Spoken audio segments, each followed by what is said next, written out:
Today we're talking about 9 ways to get started in photography.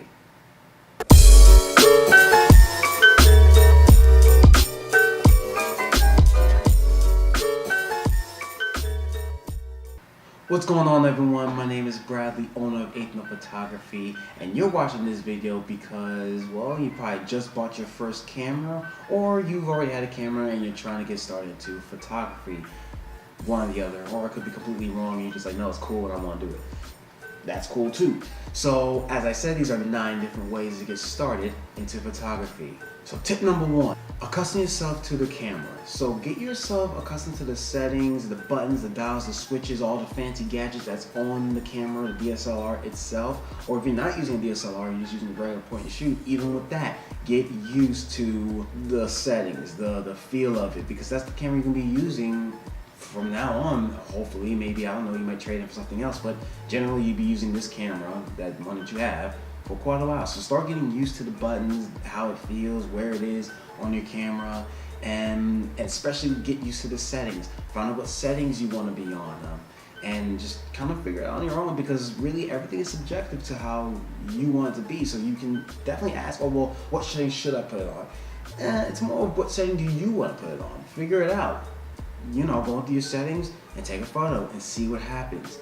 And from then on, you may not like that photo, and just try different things and get accustomed to your camera. It's your camera now. It's gonna be an extension of you, an extension of your eyes. Think of it in that way. Tip number 2, start where you are. Now I know you're probably wondering, well, where do I shoot? Where should I shoot? How do I go here? Where should I go? Like how do I get some shot?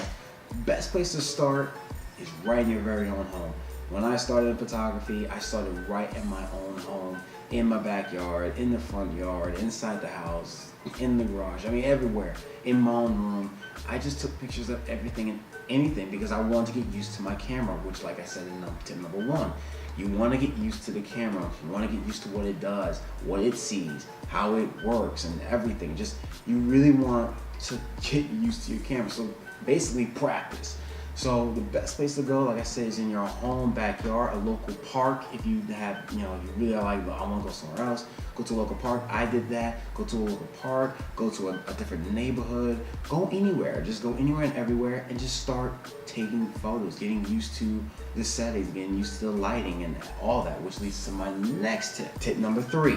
Adapt to various lighting situations. So, like I said, you're going outside, you're going in your home and everything. The lighting always changes. And do natural light at first. Don't worry about getting the strobes and regular off-camera flashlights, and don't use the flash on your camera.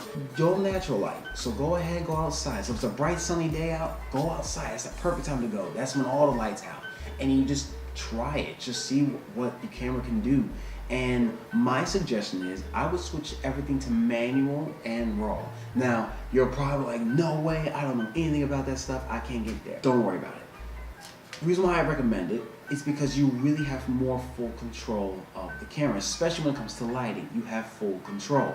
If you're shooting automatic, well, it's kind of the camera doing what it wants to do, and all you're doing is just pressing the shutter. But if you want to do it that way, that's totally fine. It's totally up to you.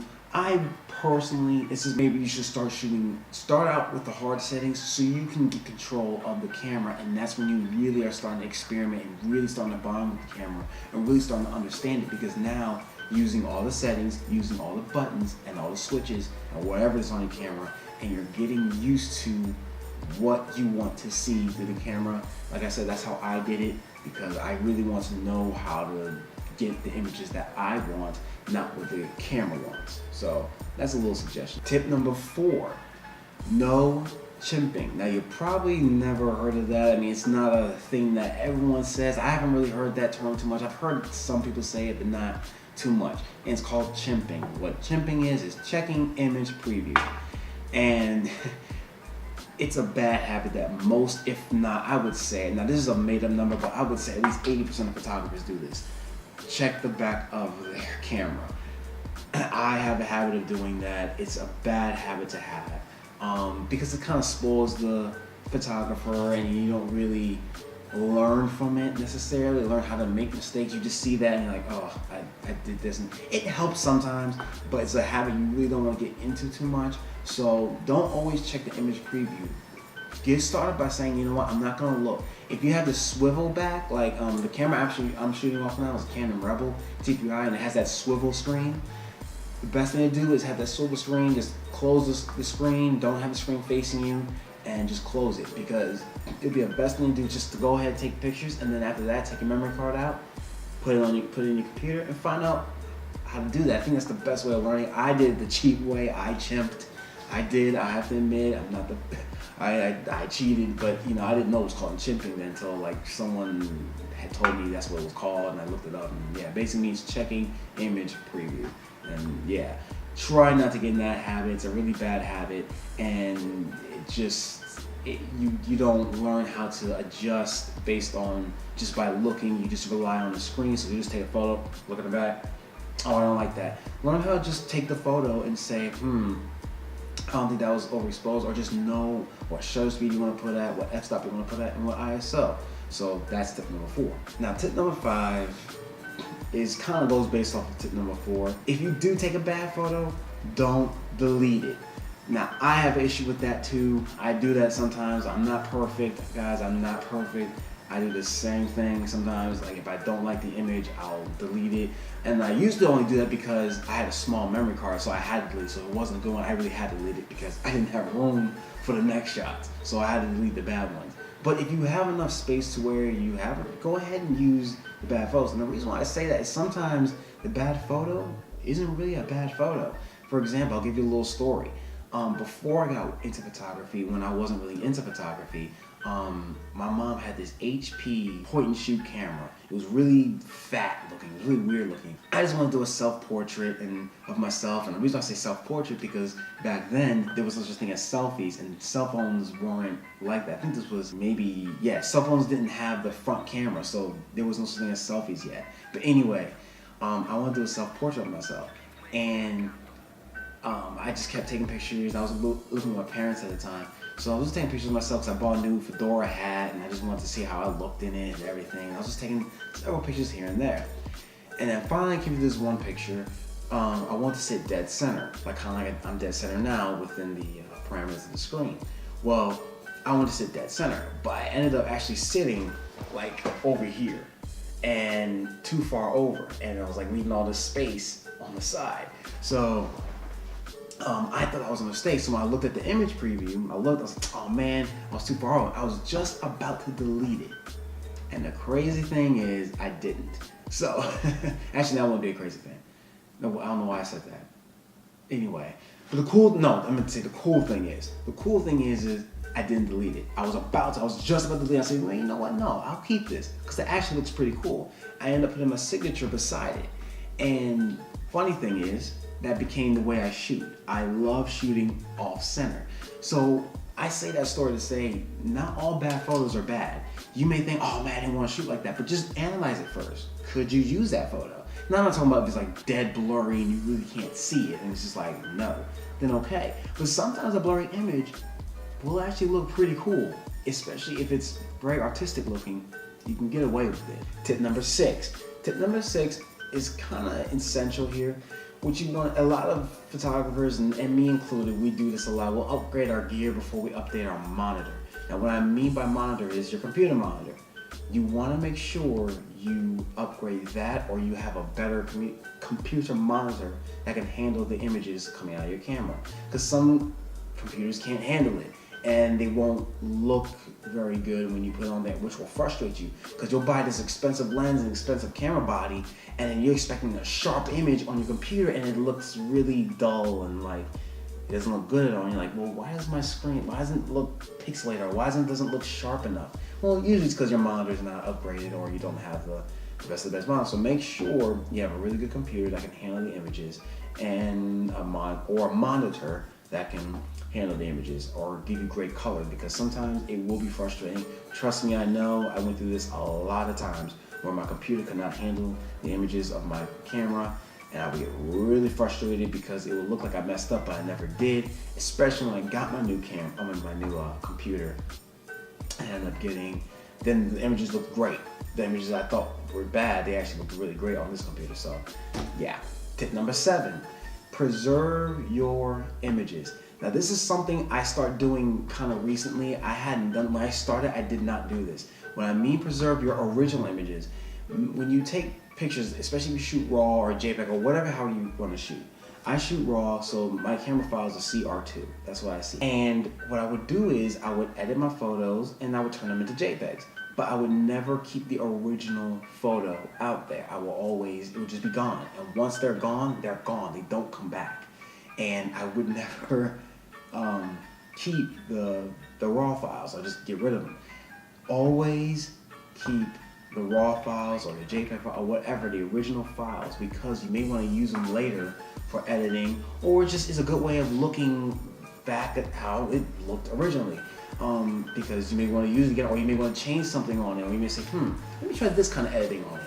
But for me, when I first started, I didn't do that. I got rid of them all. So yeah, you want to keep your original images. So the best way to do that is copy them. So whatever image you want to edit, make another copy of it. And then you edit that copy so the original is still there, and you can do whatever you want with that. So then you have the original and you can use it anytime you want. So it's important to keep that. Now if you don't, it's not that big of a deal, but you may want to later on, because there's a lot of images that I deleted or got rid of that I regret getting rid of, and I can't get them back. And I'm like, oh, because there was actually, I think a recent time where I was like, oh man, it'd be so cool if I had this image right now. But so I go on my computer, try to find it, and they're gone. And I'm like, come on, why did I get rid of those photos? So now I make it a point to keep my original RAW files. So I'll never get rid of them. They're there, and I can use them at any time I want and re-edit or just do whatever I want.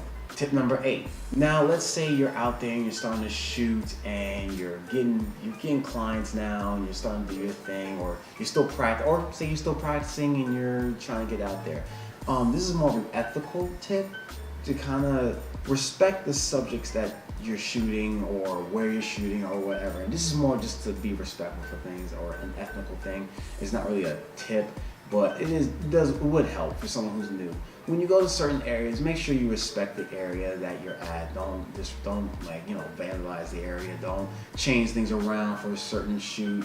Just kind of use what you got, or if you're shooting a certain person, respect that individual. Because I know there's probably a lot of times out there that want to do, let's be honest, probably want to do either implied nudes, or lingerie, or whatever you want to do, which is fine. I'm not judging you. But I'm just saying, if you're going to do those things, just make sure you respect your subject and don't go, overboard with it, because things can happen. And yeah, that wouldn't be a good thing if you got in trouble for disrespecting. So this is just more of an ethical tip. Be respectful of your area, or respect the subject that you're shooting, especially animals and especially nature. Please be respectful to the area. And finally, tip number 9, have fun. And it takes time. Look guys, this is photography. This is probably what you'll be doing for a while. Stick with it, have fun with it. Photography, you're always learning. I'm still learning. I'm not perfect, I don't know it all. Even though it may seem like I'm trying to act like I know it all, but I don't. I don't know it all. I still make mistakes. I still have bad habits in photography, but just have fun. And it takes time to know this stuff. So don't worry about, so if you're not comfortable learning the advanced settings on your camera, like shooting RAW and manual at the same time, if you're not comfortable, you're not comfortable with it. It takes time. Don't try to copy what I did. I say I think you should do it that way, but if you don't feel comfortable doing that, don't worry about it.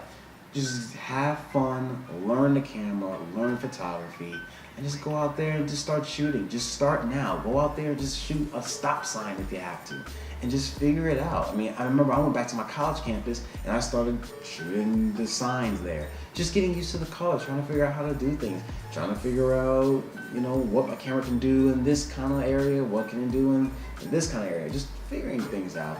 And I bought a new lens too at that time, I think, so I was really testing it out. But yeah, go ahead, have fun, and enjoy yourself with the new hobby that you have, which is photography. So that's the end of this video, guys. 9 ways to get started in photography. If you like this video, go ahead and hit that like button. If you want to subscribe, go ahead and subscribe. And if you want to share this video, go ahead and share it with someone that you know is trying to get started in photography, and this may help them. So if that's the case, go ahead and share it. Like, subscribe. I'm Bradley. This is 8th Photography, and I will catch you guys later.